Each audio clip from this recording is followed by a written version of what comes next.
There's so many aspects of the spiritual path that are just so confusing to the human mind, because we're always living on all these levels simultaneously.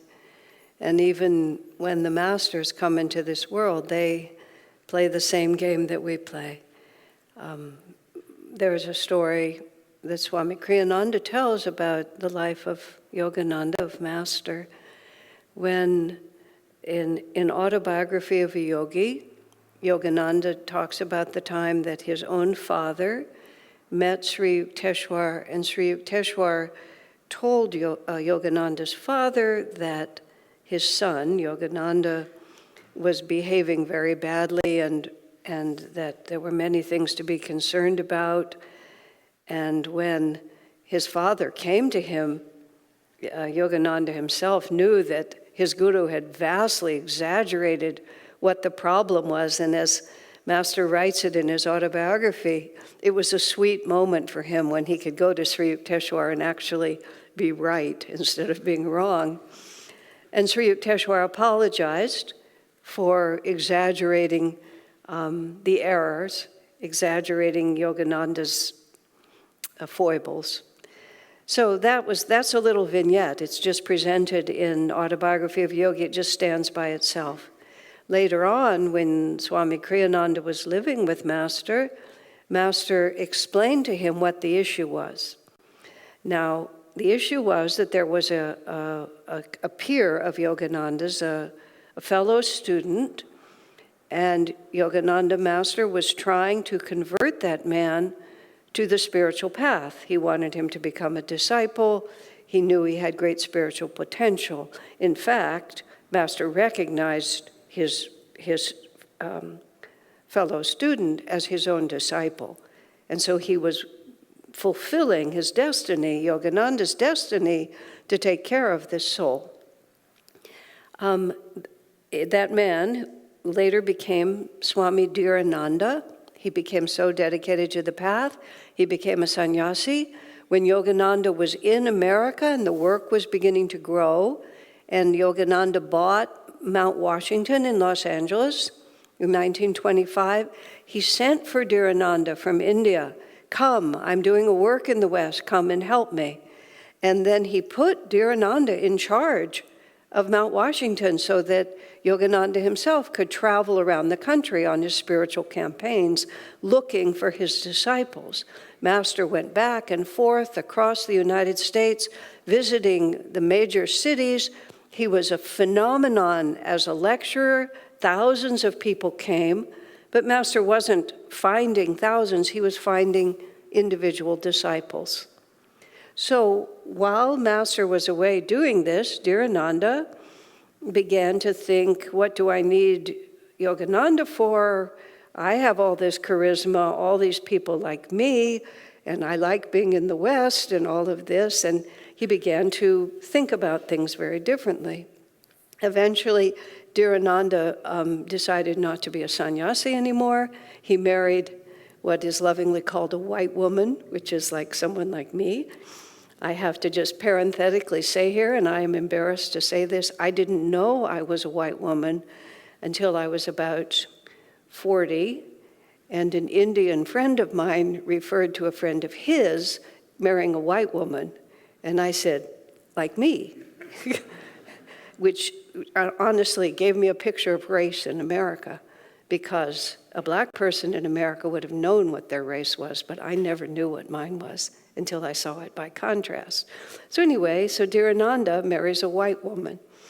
And then eventually Dhirananda files a lawsuit against Yogananda, takes an enormous amount of money from him, causes him tremendous amount of grief, goes off and becomes a professor somewhere in the Midwest, which is what he did for the rest of his life. Every year, Yogananda would send him a case full of mangoes. Every year, Dhirananda, now whatever his other name was, would send the case back unopened.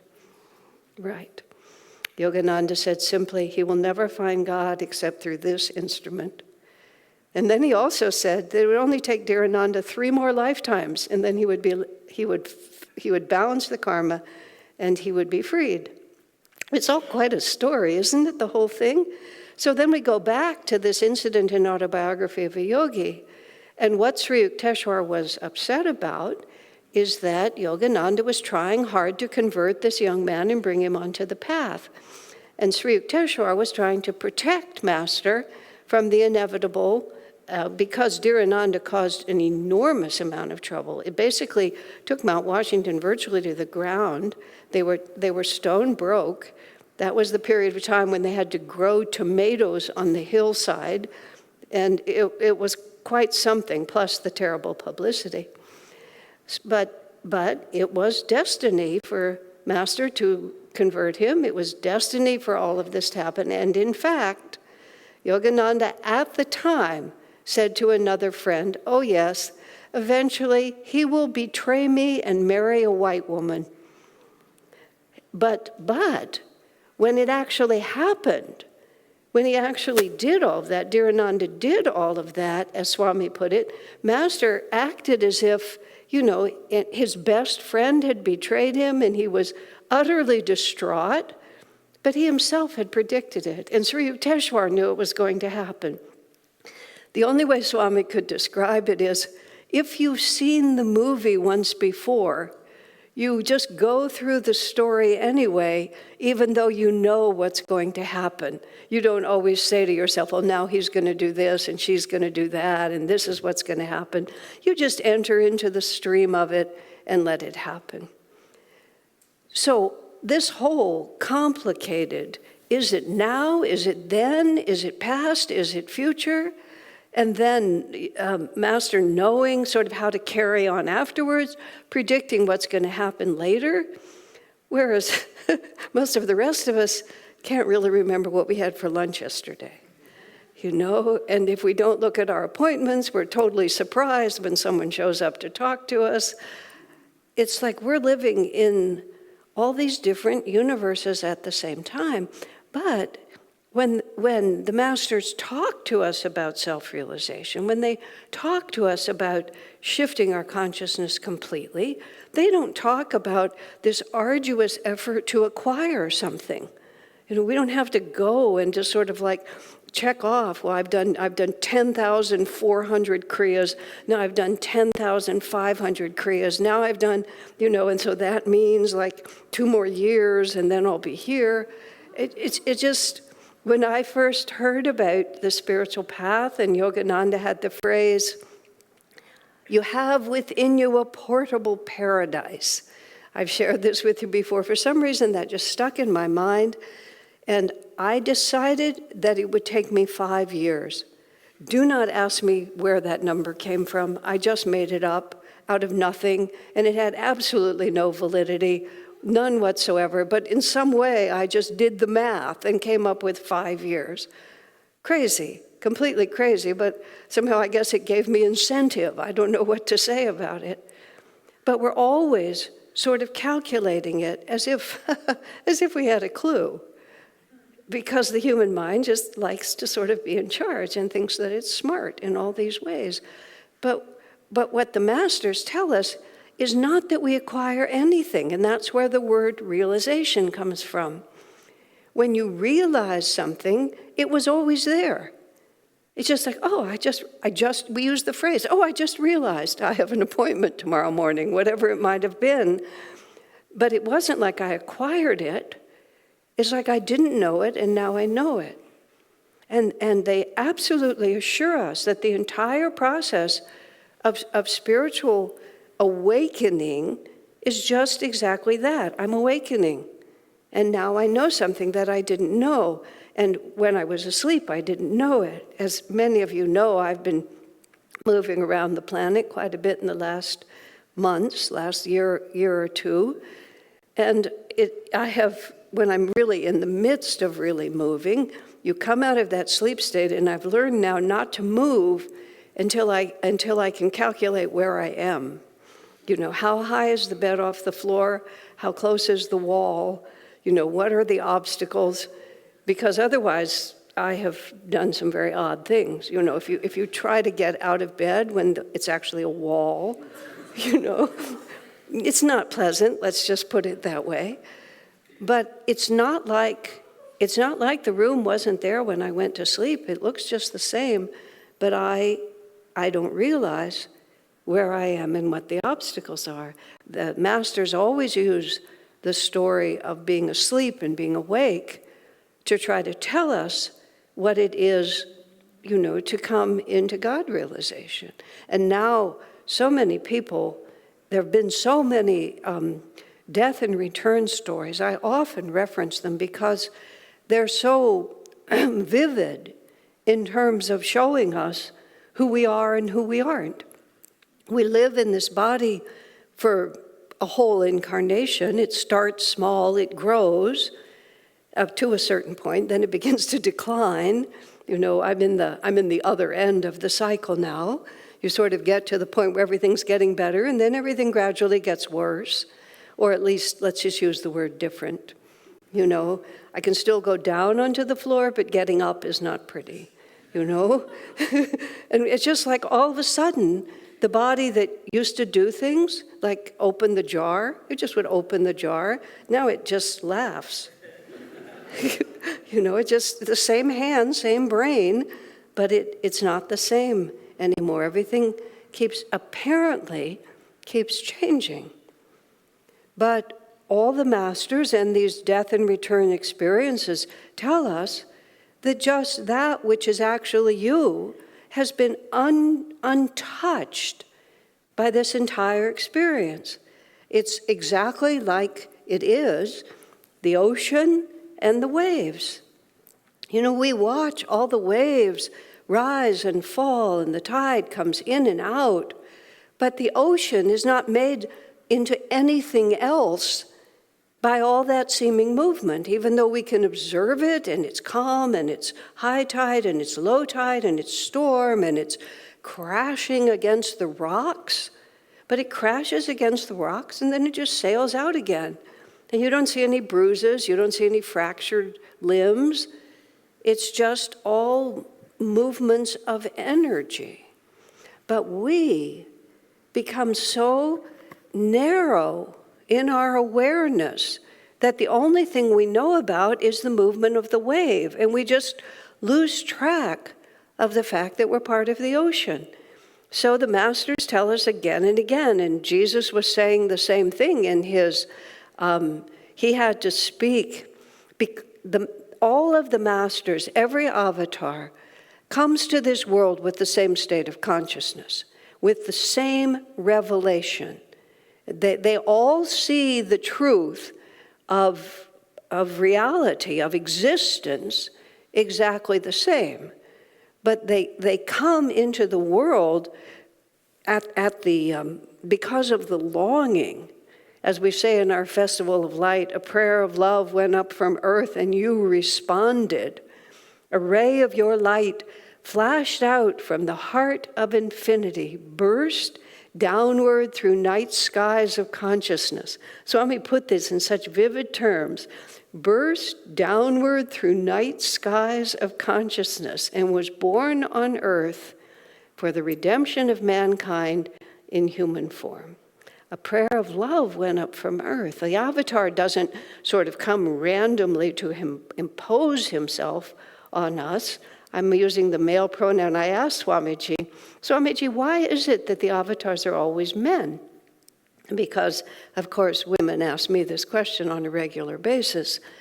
And Swami's answer was, he said, well, they could choose to be whatever gender they want, and yet consistently, you have many, many advanced souls. You have free souls in female bodies. It's not as if a female body cannot be liberated, but the avatars are always male.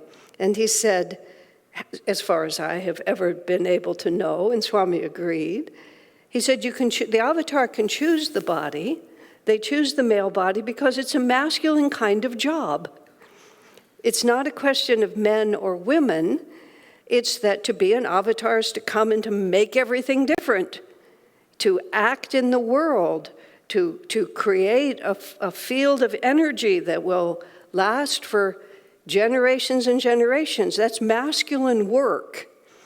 And he also said, generally speaking, a male body has more freedom than a female body, generally speaking. He said, when the women saints come, and he used both Gyanamata as an example and also especially Anandamoyi Ma, who was a free soul. It wasn't a question of her realization, but Ma just behaved like a mother. She never actually did anything. She just sat there and radiated her divine consciousness and changed the lives of tens of thousands of people. But it was by being more than by doing. She was illiterate. She never wrote a book. She never made an organization. In fact, she would call the places where she lived your ashram, your magazine, your organization. She never identified with any of it. And in fact, when Master met her in India, he asked her, tell me something about your life. And she said, well, I was born and I was the same. I was a child and I grew up and I was the same. I was a woman and I was married and I was the same. And in fact, interestingly, I was reading a little biography about Ma recently. And she said when she was born as a baby, she didn't cry. She didn't struggle in any way. She was just completely quiet and still, fully awake, eyes open. And Ma says, oh, she was born in a village, and she was born in a little kutir, a little hut. And she said it was, I think the season was the sunshine season. And she said there was a beautiful pattern of light and leaves out the window. This is her memory of emerging from the womb. And she didn't see any reason to cry because she was so enamored of the light and the leaves in the window. That was her consciousness all the way through. But when these avatars come, an avatar comes with a world-changing mission. We misunderstand because many souls can be self-realized, but not necessarily avatars. These are nuances of this. But the avatar has a mission. And, Yogananda has come multiple times that we know about, and probably many others that we don't know about. And always he comes in this context where he's taking on a great transforming task. That's what Jesus did. The nobility of Judaism, which is a true religion, Moses was a great master, had become, it had devolved, especially by the influence of a corrupt priesthood. And there was a remnant of the truth left in the Essene community. Jesus was born into the Essene community, and then he took on the challenge of that corrupt priesthood. Him driving the money changers out of the temple. The money changers, this was one of the, these are the esoteric things you learn later. The temple, you had to come and you had to give offerings because it was all very calculated. You offer 4 doves and 3 lambs and whatever you do, and then if this has been your problem, and then you offer these 4 doves, then it's all wiped away. I mean, these things happen because human nature being what it is, people get in positions of power and they start using it. So you had to buy your offerings from the marketplace inside the temple, and you couldn't use your local money, you had to use temple money. So you came in, you had to change your local currency for temple money. And gosh, surprise, surprise, the money changers took a percentage, which went back to the priests. Jesus was outraged. You've made of my Father's house a marketplace, and he drove them out with a whip. This is a very dynamic way of saying things. But Jesus then, every avatar who comes is bound by the culture into which he has stepped.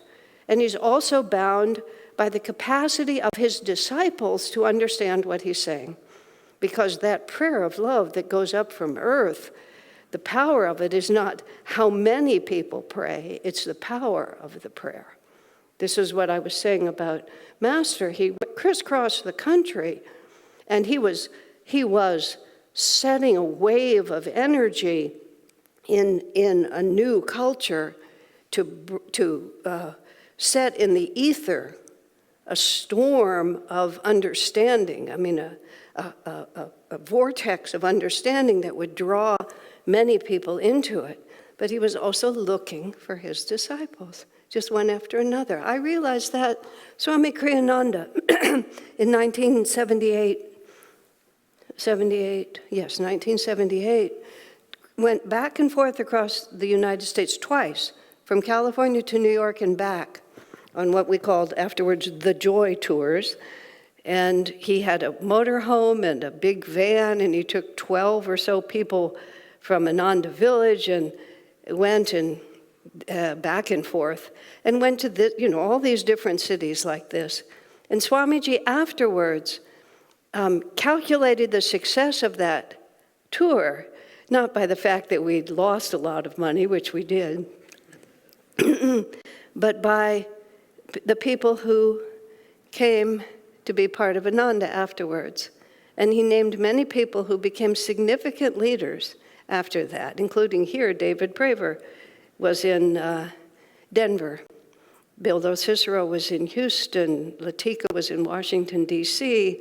I mean, Mary Kretzmann was, she came somewhere, because she was in Arkansas, but they came to some place that was close to that. I can just go like this. Swami just crisscrossed the country looking for those souls, and one by one they came. Oliver Rogers was one of 5,000 people in an auditorium in the balcony. And when Oliver said to Master, I was there, Master said, I know, I remember.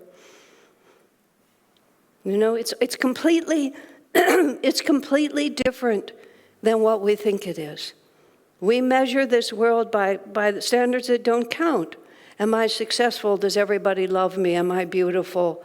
None of that is the issue. The issue is entirely, are we changing our consciousness?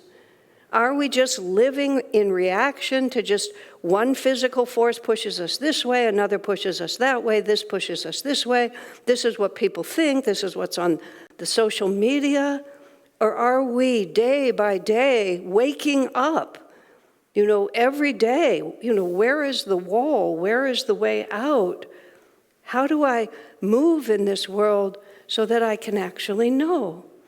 So Jesus spoke to his disciples in ways that they understood. So he talked about sheep, he talked about wheat, he talked about grapes, he talked about wine, he talked about wineskins. The fields are white to the harvest. A few of us are having fields that they're making for the harvest, but the majority of us are not, and I don't think any of us are making wineskins. A few people may brew beer on their own, but we don't put them in wineskins anymore. We don't know anything about wineskins. These were very, very vivid stories for his disciples. So when he said the fields will be 4 months before they're ripe, before they're ready to be harvested, everybody knew exactly what he was saying. And so when he said, but the field is ready now, you just don't know it, people would say, what? What could he be talking about? He was trying to just give us an image that we could grasp, that we could say, oh, I think I have to wait. I think I have to earn realization. I think it's a merchant's bargain that unless I do all of these things, only then will I have the grace of God. We don't understand that it's right here and it's right now, and that at any point we can feel that joy of the divine. And sometimes God pushes us in ways just to show us. There's a remarkable story I read about a man who was in one of the more recent wars, and he became a prisoner of war in a circumstance in which he was frequently tortured. And he was a soul who loved Christ, but he found himself in what anyone would think of as unbearable situation. And finally, as he said it, his human resources to endure what he was enduring just absolutely were used up. He had nothing left that he could call himself in order to handle it. And he was in the midst of actually being tortured by some crazy poor person who thought that was a good thing to do. And he said at that point, he surrendered to Jesus in a way that he had never imagined was possible. What does that mean? What did that feel like to him? Those are the words that he used. He said, in that moment, he said the one who was torturing him stopped, and he was never touched again after that. And so he asked himself the question, for that level of attunement to the presence of God with me, was I actually being tortured, or was I being blessed? You see how confusing it gets? Every saint, every master who finishes the race, who keeps the faith, as St. Paul said, who fights the good fight. Those are his great 3 phrases. I fought the good fight. I kept the faith. I finished the race. I love those, all of them. Everyone who does that says, oh, it was just waves on the ocean. It's not merely like they say, oh, it was awful. It was terrible. But, now that it's finished, I'm so glad to be here. They don't say that at all. They say it was never what you thought it was. All the time, the divine was as much with you, always. I myself, I'm not speaking from realization when I say those words. I'm speaking from a hint of understanding, from a hint of knowing, wow, what would my life look like? What would my inner life look like if I could never forget that? That it's always now. That it's always the moment, that my moment of final freedom is now. And it's now because it's always now. Words are inadequate for it. But why do we think otherwise? Why are we allowing ourselves to be hypnotized by the up and downs of the waves? Now, that doesn't mean that everything goes right, or that nothing changes, or that we can make a deal and then God will obey us. None of that. We're just like a leaf on the river, and the river is going to take us where it takes us, but what do we pay attention to? The ever-changing shore, or do we just go deep into the river? I was recently in Japan, very recently, and we took what's known as a bullet train, which means boom, it moves like a bullet, like that. And because this was my second visit, but I've seen very little of the country, I was eager to have a window. You really can't look out a window on a bullet train, or it just goes by pretty fast. Mount Fuji actually stuck around for maybe a minute, but that was about all. Everything else just whizzes right past you, So you have no choice. You have to be still in the middle of it. You can't focus like that. What's the difference? Our lives are just whirling past us, but who am I in the midst of it? This is Ananda Muhima. Oh, I was always the same. Traveling as much as I have recently, just being in Japan, and Keshava and Hazi and Sonia from here were also with us. Keshava and I, we ran out of water. It's not advised to drink the water in Tokyo for various reasons having to do with the mutating your genes and things like that. So we decided to have bottled water. We ran out. We had to walk down to the convenience store. And you have this exotic idea in your mind. I mean, the Japanese don't think their country is exotic. They think California is exotic, but from here we're supposed to think they are.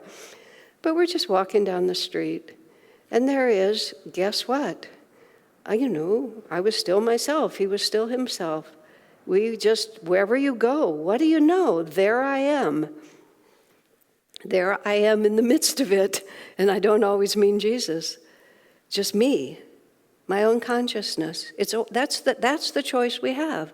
If we really want another experience, we have to break free. We have to break free and move into the eternal. That's the demand of the scriptures, and that's the opportunity. And then the Gita tells us how. Concentrate at the point between the eyebrows. Just pull your consciousness in and look into the light, and you see. That's when you look upward and you see that the field is white to harvest already, which means the light of the divine and the bliss of our own nature is waiting only for us to receive it. Bless you.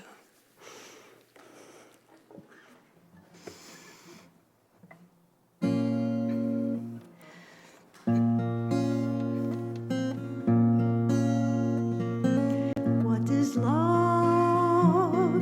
Is it only ours? Or does love whisper in the flowers? Surely we, children of this world, could not love by our own powers. What is joy? Is it just a dream? Or does joy laugh in every stream? Are the clouds mindless after all? Or is joy all nature's theme? God is dead, so men say. Can't they see all life's his play? Not a church binds him as its own. Not a creed makes him fully known. Foolish we, if we limit him. Every atom is his throne. What is love? Is it only ours? Or does love whisper in the flowers? Surely we, children of this world, could not love by our own powers. What is love? What is love? Is it love we touch in the flowers?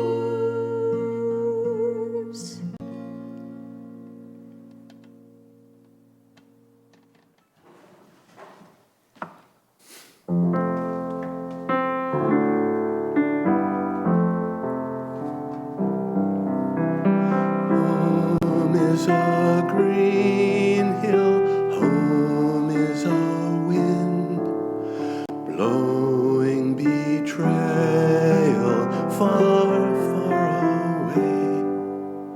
Home is the knowledge heaven is near. Home's the end of the fray. Home is my heart's land, home's where I am. Nothing can dim the light of my soul. Home is forever, home is today. Home's a heart that is whole. Often I